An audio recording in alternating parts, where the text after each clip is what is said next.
Iowa. Need a lift? Black letters on a yellow truck don't await an answer. Rent me.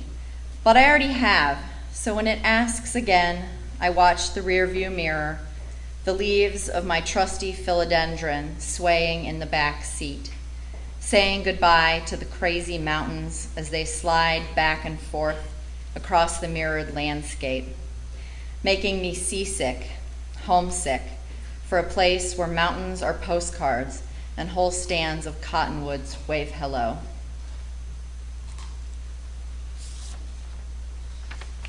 The next poem is also a Montana poem, but it's one about going there and not leaving.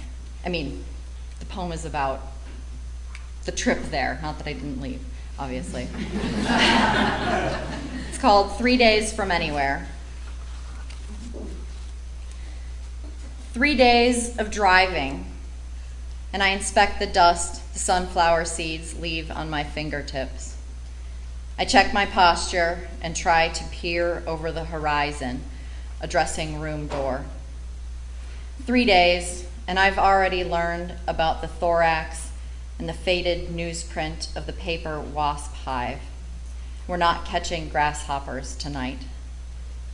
3 days, and the clouds look like the sky of Sodom and Gomorrah as the last sinner looked up, the belly of a wounded dragon, a child's boat swept off the coast of Mars.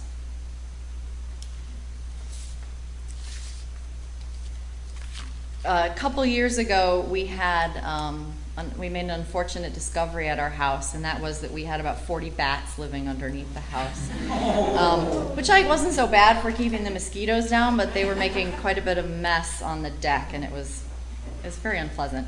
So they're all gone now. And this is a story about what happened to one of them. It's not happy, I'm sorry to tell you.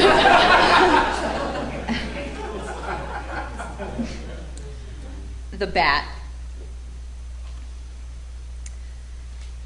I pressed the end of the dig bar against the bat wedged in the eaves. Gave a quick shove to break his neck, a nudge to unhook him. I shuffle him between my leather gloves. No blood. He was the sum of his parts, brown mouse fur, the width of one finger between pointed ears, wings skin thin, bones like curtain rods, claw at the top a fang to hang from. I pried his mouth open, peered in like a dentist at the rows of tiny teeth, the bug-loving grin. He was very, very dead. The next poem is a bit of a departure from my usual for two reasons. First of all, it's really meant to be funny, which I don't usually go that way. And it's also a form poem. It's a villanelle, which is a French origin, but really all you need to know about it is that it makes use of. There's a very particular rhyme and repetition pattern to it, but you don't need to know that. You're going to hear it. Form poem, particularly a form poem like this, is very good for musing on subjects. So I have, as I've written here, a subject close to my heart: carbohydrates. It's called "Hold the Lettuce, Hold the Dressing." Sorry, it makes me laugh. It's an old poem. I could eat croutons all day. I could, they're yummy. I'd rather eat croutons than filet. To caviar, I'd say no way. I'd put not that in my tummy, but I could eat croutons all day. I prefer croutons to creme brulee. I know that may sound funny, but I'd rather eat croutons than filet. For this Miss Muffet, no curds and whey. No room left for Coke and rummy, 'cause I eat croutons all day. I like croutons, what can I say? Even for breakfast with milk and honey. I'd rather eat croutons than filet. I hope this crouton thing is okay. They say I'm nuts, but I'm no dummy. I could eat croutons all day. I'd rather eat croutons than filet. The next two poems are poems about fathers. One of them is a poem I never could have written, and the other is one that probably I'm the only person who could have written it. The first one, I know this is a departure from the usual, but this is not a poem I wrote. It's just a terrific poem about fathers. It's called Those Winter Sundays. It's by Robert Hayden. Those Winter Sundays. Sundays, too, my father got up early and put his clothes on in the blue-black cold. Then, with cracked hands that ached from labor in the weekday weather, made banked fires blaze. No one ever thanked him.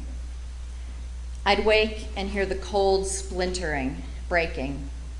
When the rooms were warm, he'd call, and slowly I would rise and dress, fearing the chronic angers of that house, speaking indifferently to him, who had driven out the cold and polished my good shoes as well.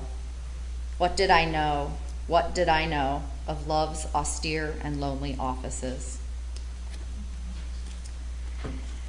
And the last poem is about my father. When I was a child, my dad had a dangerous job, but I didn't know that, so that was nice. And this is well, I'll let it speak for itself. Prison stories.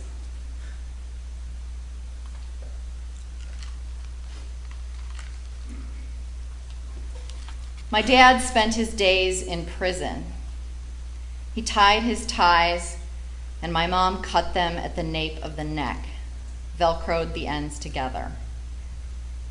I didn't know that men wanted to yank his bearded face onto the table to strangle him. I loved stories from the Marion Penitentiary, the crimes of men whose names filled my mouth: Clayton Fountain, terrible Tommy Silverstein.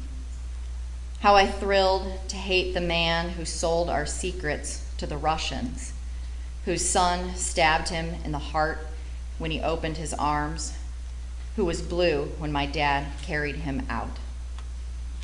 Thank you.